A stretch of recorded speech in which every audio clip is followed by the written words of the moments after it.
નમસ્કાર પ્રજાપ્રિય news channel BN news ગુજરાતીમાં આપનું હાર્દિક સ્વાગત છે। આવો જોઈએ આજના મુખ્ય સમાચાર।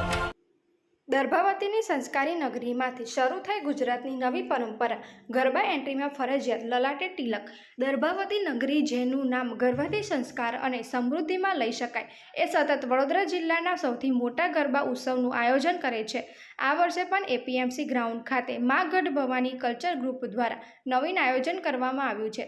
ધારાસભ્ય શૈલેષ મહેતા દ્વારા ખાસ જાહેરાત કરવામાં આવી છે કે લલાટે તિલક વિના કોઈપણ વ્યક્તિને ગરબા ગ્રાઉન્ડમાં પ્રવેશ મળવાનો નથી। તેમણે આ નિર્ણયનું મહત્વ સમજાવતા કહ્યું કે દર્ભાવતી નગરીએ આ પરંપરાની શરૂઆત કરી છે અને હવે આ પ્રવર્તમાન પ્રથા સમગ્ર ગુજરાતમાં ફેલાઈ રહી છે।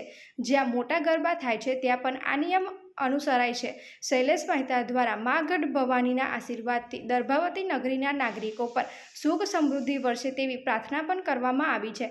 આ પ્રસંગે બ્રહ્મશક્તિ જાગૃત મંચના પ્રમુખ મીનાબેન મહેતા, ધ્રુમિલ મહેતા, ભાવેશ પટેલ, નગરપાલિકા પ્રમુખ બિરેન શાહ, નાના પંચ ચેરમેન વિશાલ શાહ, મહિલા મોરચાના પ્રમુખ સોનલબેન સોલંકી, જાહેર પ્રમુખ ડોક્ટર સંદીપ શાહ, જિલ્લા કેળવણી મંડળના પ્રમુખ શશિકાંત પટેલ, ડોક્ટર વિજય બ્રહ્મભટ્ટ, ડભોઈના ડીવાયએસપી આકાશ પટેલ અને પરમ પૂજ્ય પુરાણી સ્વામી મહારાજ હાજર રહ્યા હતા।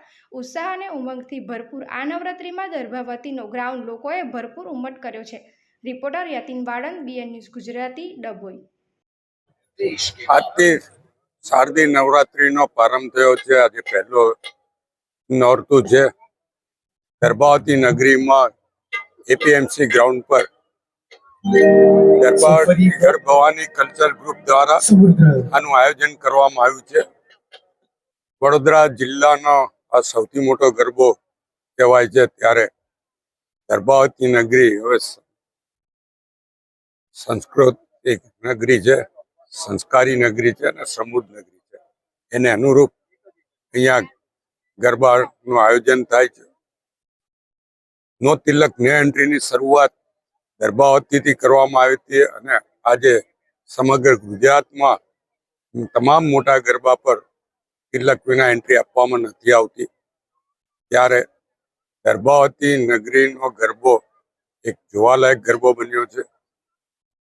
માં ગઢ ભવાનીની કૃપા તમામ દર્ભાવતી નગરના નાગરિકો પર વરસે અને જે કોઈ આ ગરબામાં ખેલૈયાઓ હોય, ગરબાની મુલાકાત લેતા હોય, તમામને માં ગઢ ભવાનીના આશીર્વાદ મળે એવી માને પ્રાર્થના કરે છે। સાથે સાથે માં ગઢ ભવાની આ વિસ્તારના વિકાસમાં અમને સહયોગ આપે, શક્તિ આપે અને એમની ભક્તિની આરાધના કરવાની અમને જે તક મળી છે એ માટે અમે ગઢ ભવાનીના આભારી છીએ અને આપના મારફત તમામ દર્ભાવતીના નગરજનોને અને ગ્રામ્યજનોને ગરબા મહોત્સવમાં પધારવા આમંત્રણ આપીએ છીએ।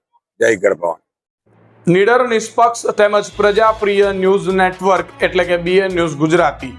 બીએન ન્યૂઝ ગુજરાતીના ફેસબુક પેજને સર્ચ કરી લાઇક તેમજ ફોલો કરો। સાથે જ ઇન્સ્ટાગ્રામ પેજને પણ ફોલો કરો તેમજ યુટ્યુબ ચેનલને પણ સબસ્ક્રાઇબ કરો। બીએન ન્યૂઝ ગુજરાતી સર્ચ કરતાની સાથે જ તમામ સોશિયલ મીડિયા પ્લેટફોર્મ ઉપર બીએન ન્યૂઝ ગુજરાતીના ઓફિશિયલ પેજ આપને મળી જશે। તેમજ સમગ્ર ગુજરાતના સમાચારો સાથે બીએન ન્યૂઝ ગુજરાતીની સાથે રહી અપડેટ રહો।